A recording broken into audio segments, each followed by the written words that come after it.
ආයිබෝවන් මම අද කියන්න යන කාරණය අද අද කියන්න යන කාරණය මේ එහෙම දෙයක් රයිට් කළුත් මෙතඩ් රයිට් එහිතන්න අපි කෙනෙකුට යම් දෙයක් දෙනවා හරිද අපි මල් පූජා කරනවා අපි මොකක් හරි පන්සලකට ගිහිල්ලා පිනක් කියලා හිතන දේවල් තියෙන්නේ හොඳ දේවල් ඒ දෙයක් කරපුවාම ඒකේ බෙනිෆිට් එක කාටද දෙන්නේ Tamanට එන්නේ බෙනිෆිට් එක Tamanට එන්නේ ඒ කොහොමද දෙන්නේ යම් දෙයක් දුන්නාම කෙනෙකුට උදව්වක් කරපුවාම ඒකෙන් එන ප්‍රීතිය අයිති වෙන කාටද Tamanට.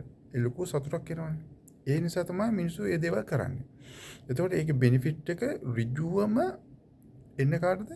කරන පුද්ගලයාට Tamanට. ඒ වගේ තමයි කියන්නේ පැත්ත. අපි හිතාගෙන ඉන්නවා අනුන්ට ඉරිසියා කරොත් අනුන්ට දෙස් දෙවල් තිබ්බොත් අනුන්ට අංචියක් දුත් උන්ට කෙලවෙනවා කියලා. එහෙම දෙයක් වෙන්න බෑනේ.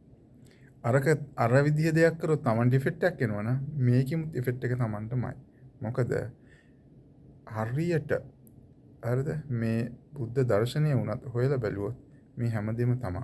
මම ඒකයි කිව්වේ කලින් වීඩියෝ එකවත් හරිද මේ මොහොතේ ඉන්නවා නම් ඒක තේරෙයි Tamanට මේ හැමදේම Taman කියන එක.